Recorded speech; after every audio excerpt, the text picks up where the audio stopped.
What's up, guys? It's that Diecast guy back with our first ever review on a Nascar diecast.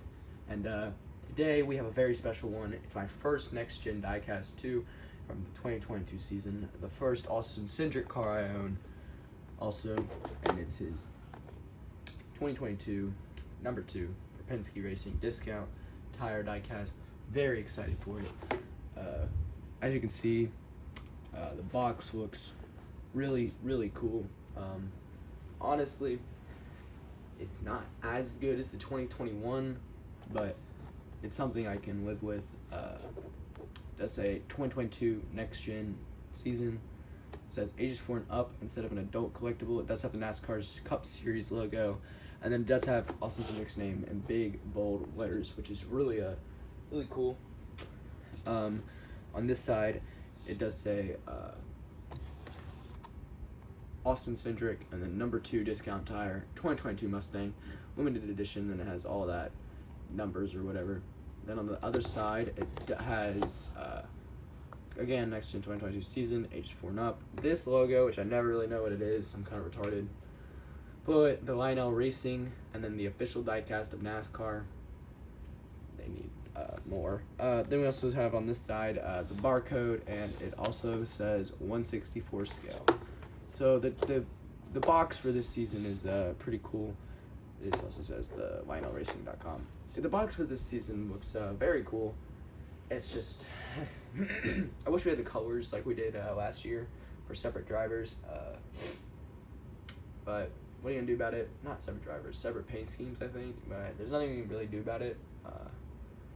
So let's go ahead, open up this diecast, and take a closer look.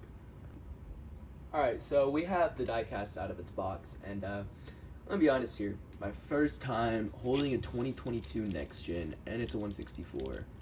This car is amazing. I've been looking at it for a few minutes now, just kind of examining it, the mold and everything.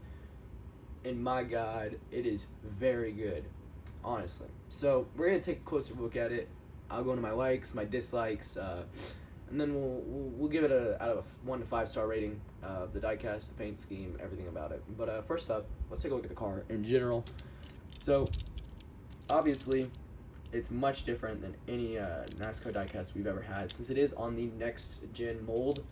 So it's kind of like, I'm sorry, it's hard for me to get around this tripod. It's a unique diecast, to be honest. A unique mold, something we haven't really seen before. Well, I mean, clearly we haven't seen it before, but yeah. So for starters, it is a Mustang, and this is, so on the front we have the Mustang logo, a splitter, which is kind of different than how I was expecting it to be, and I really like how this front splitter really looks on the diecast. On the hood, of course, in the top we have discount tire, Ford, and then the number 2. His name up here is a little bit different than it was last season. As you can see, if it'll focus, his name is off to the side, and the Ford logo is over here, and then the number 2, and then his name's again back here, Austin Cindric. And of course on the side it has the number 2, discount tire, and then the silver wheels, which are not amazing.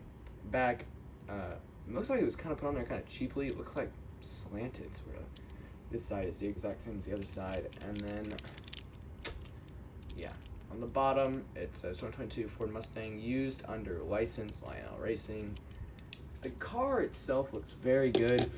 So let's get into the likes. For starters, the paint scheme is really good. And I mean, I know it's been the same for a couple years now, but in my opinion, it's a very good paint scheme.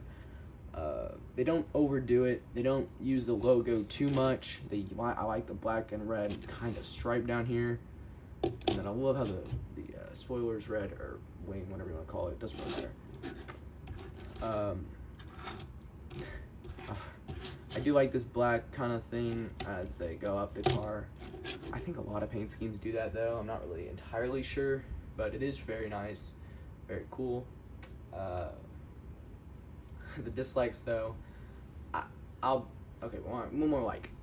I do really like this kind of back end thing. The rear diffuser is really nice and really cool back here, and the wheels do feel nice.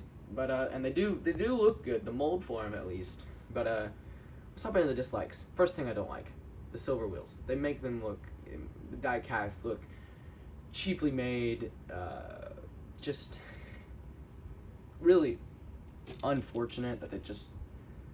I mean, I get it. The paint scheme has silver wheels, I think, but they just don't look good on the die-cast, and there's not much you can really do about it. But I don't think it looks very good. Another dislike is the fact that like the splitter, front splitter, whatever, doesn't arch up like it should come up in the front, but it doesn't. It stays flat. Just kind of unfortunate. Just makes the car look cheap. Again, the hood feels like a little bit different. I was really expecting the hood to have a massive difference, but it really doesn't. I think that the die-cast, though, for the 1/64 scale mold really does capture the next-gen car, and the paint scheme looks really good on this car. So, in general, 1 to 5 star rating. 0 being it's horrific, it's horrible. 1 being very bad. 2 pretty bad. 3 meh. 4 good, and 5 really good. I'd have to give it about a 4. The paint scheme itself is really good. The die-cast is really good. It's just those wheels are what's really taking me down. It is a good car, and it's a good die-cast, and it's a really good car to start out with, especially for you collectors out there. It is, I think, his primary paint scheme this year, Austin Cindric. I don't really know. It's a very cool car. It's a very nice die-cast, and it's a very good paint scheme. So it's really just hard to tell. It's all about opinion. I just think, personally, the silver wheels do not look very good on the die-cast. There isn't really much you can do about it, though, really, if you're being honest. But I guess you could just paint them all black, every single wheel, on every single paint scheme. Even though it isn't like that in real life, it may take away from a little bit of the realism, but if it makes it look less cheap, I'd do it, but personally, that's just me. The car, die-cast itself, good. I give it a 4 star. And in general, it's a great way to start off the next-gen season and the new era of die-cast. If you did enjoy this video, be sure to smash the like button and subscribe, and I'll see you guys next time. Peace.